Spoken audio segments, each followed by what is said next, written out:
So Finland and Sweden are considering joining NATO, right? Let me be clear. They haven't decided to join NATO, but they're thinking about it.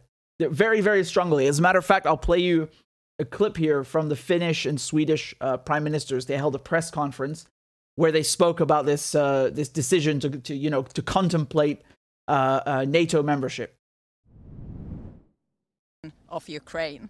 The change in the security landscape makes it necessary to analyze how we best secure peace for Finland and in our region in the future. The report sees NATO as it is, not only as a military alliance, but also as a political alliance.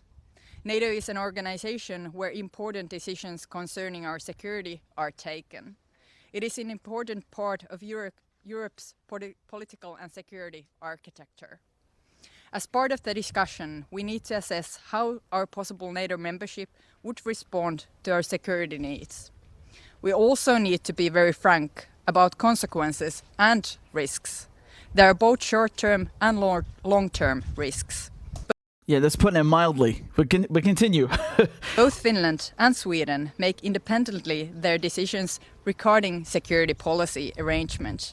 But we do that with a clear understanding that our choices will affect not only ourselves, but our neighbors as well. Our aim is clear. We want to guarantee peace in the future for us. Yeah, because, as you know, NATO is a very peaceful organization, right? Like when they destroyed Libya, that was very peaceful and very defensive too. Very defensive. So here's I'll show you a clip of the Swedish prime minister. She's also speaking at this conference, right? What is best for Sweden and our security and our peace in this new situation? And of course, what is happening and the discussion in Finland is important for us to follow. Therefore, we need to have a very close contact. But we have to have a process in Sweden to think this through. Now, why is this significant? Right? Why is this significant? Because Sweden and Finland, traditionally, they've described themselves as non-aligned and as neutral countries, very much like Austria, right? The difference is Austria is not considering joining NATO. Although in this climate, I wouldn't be surprised. Although the other day when Zelensky, he's been going around speaking to all these parliaments, he tried to speak to the Austrian parliament. They told him, sorry, no, we're a neutral country. We're not going to let you speak here. Which actually, it shocked me because last year they were hoisting an Israeli flag above the chancellor. It wasn't very neutral of them. But now we have Sweden and Finland contemplating NATO membership, right? So let's look at public opinion in these countries. How has public opinion changed based on what's happening in Ukraine? So this is CNN. They say public opinion in both countries about joining the defensive alliance, meaning NATO, has shifted significantly as Russia's war in Ukraine wages on. Okay. And this is according to a U.S. State Department official. It said, quote, if you look at public opinion in Finland and Sweden and how their views have changed dramatically over the past 6 weeks, I think it's another example of how this has been a strategic failure. So the Finnish prime minister, she was just talking, I just showed you, she said that her country's parliament is set to discuss possible NATO membership within the coming weeks, and that she hopes these discussions will wrap up before midsummer, right? So there's a report that they might go for it in June. We'll see. I mean, the crucial thing here isn't which month they might go for it. It's just the fact that they're discussing. But as you see, this has to go through Parliament, right? It's not a done deal. They haven't decided 100% yet, but they're contemplating it very strongly. And of course, you can see the Swedish prime minister, she was talking about this already before. So not just during this conference. But they're pinning it on what's happened in Ukraine, right? Now, just going back to the CNN article, they say that a Finnish official said Friday that their country would not be seeking to join NATO out of desperation for defense from the 30-member alliance. Rather, Moscow's actions in Ukraine have forced Finland to rethink the fundamentals. Okay, and so again, they're pitting this on Russia. Now, the Kremlin responded, and what did they say? Dmitry Peskov, he's the Kremlin spokesperson. He said that basically Russia would have to rebalance the situation, whatever that means, if Sweden and Finland were to join NATO. Well, I'll tell you what I think it means in a second. And he said we'll have to make our western flank more sophisticated in terms of ensuring our security. So just again, to go back to the map, for those of you, just to see what we're talking about, Finland borders Russia, right? This is why this is so consequential. The whole thing with Ukraine was that the Russians they were fed up with having NATO countries surrounding them, right? It's already a total of 5. So now they'd have a 6th country if Finland joins, and then of course Sweden right next door. Now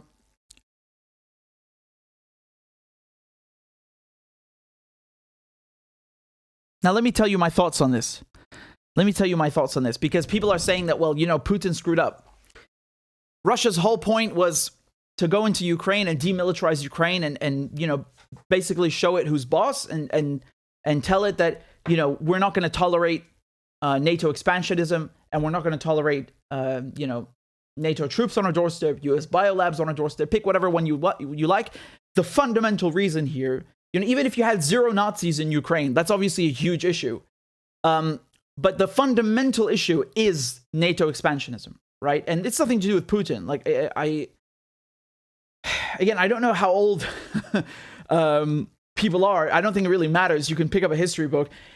The Russians have been talking about this since before Putin was, before anyone ever heard of Putin. Putin was a nobody when the Russians were talking about, you guys need to back off. You need to take NATO away from our doorstep, right? So that's number one.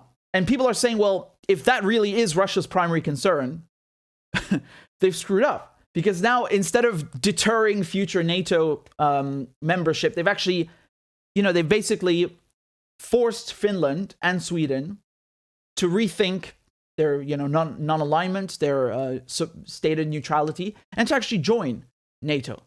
Is that true? I don't know if that's true.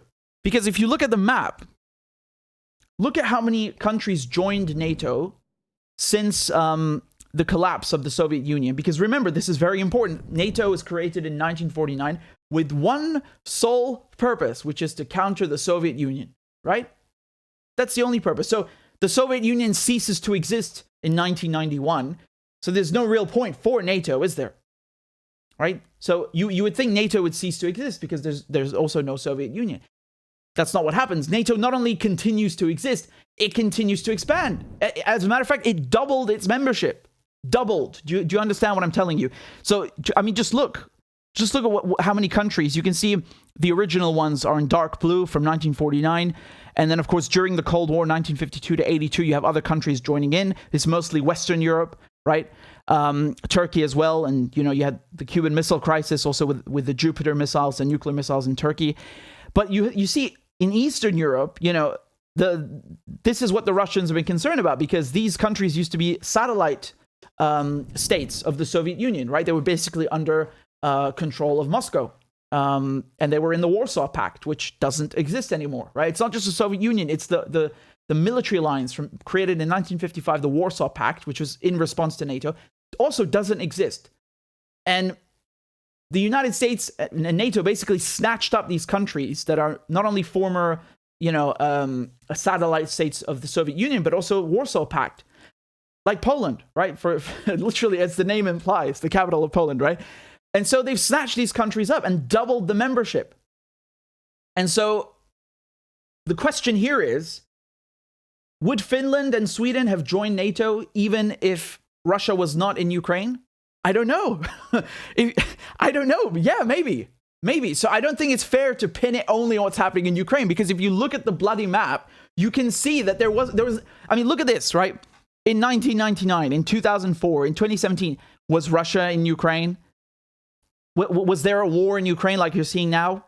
Did Russia invade Ukraine like you're seeing now, as they're saying? No, obviously not. Especially, I mean, okay, you're going to have people who say, yeah, but in 2014, okay, forget 2014. Look at 1999. Look at 2004 to 2009 during the Bush administration, right? Remember the Bucharest summit where they said that we want Georgia and Ukraine to enter NATO? That was a provocation. That's a direct provocation to Russia, right? And so there was nothing going on in Ukraine. So what's your excuse now?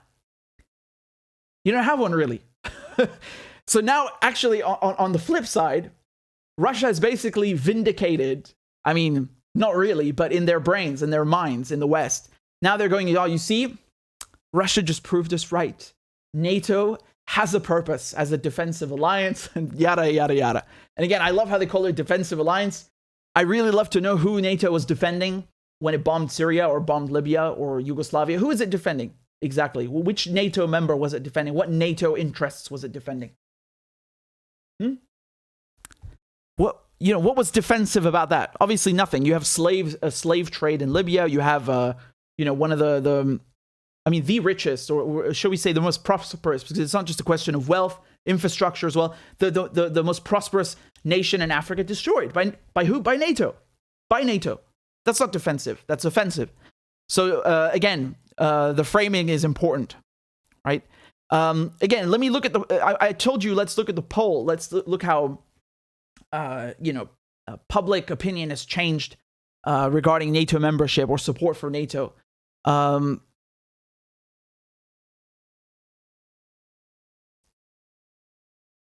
Here, take a look at this. Okay, so this is a poll from YLE, and this was posted on the 14th of March, right? So look at this poll.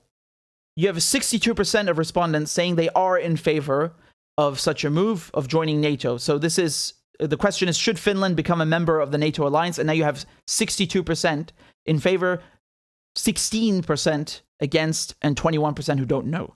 Okay. So again, this was between 9th and 11th of March, and the war started on 24th of February, right? So that's already 3 weeks after, right? And so the majority of people are now saying yes, right? And an application from Sweden would increase the positive proportion of responses to 77%. So basically, they would feel more encouraged to join if their neighbor also joins in as well. Now look at the poll before that. It wasn't, it's quite high. It's already the majority, right? 53% is already a majority, but it's obviously grown. And that's the factor here, that support in Finland for joining NATO has grown because of what's happening in Ukraine. Now, again, call me naive, but I don't think these governments really care what their own population thinks, but it is telling, right? It is something you have to take into consideration. You have to look at. It does influence public opinion. And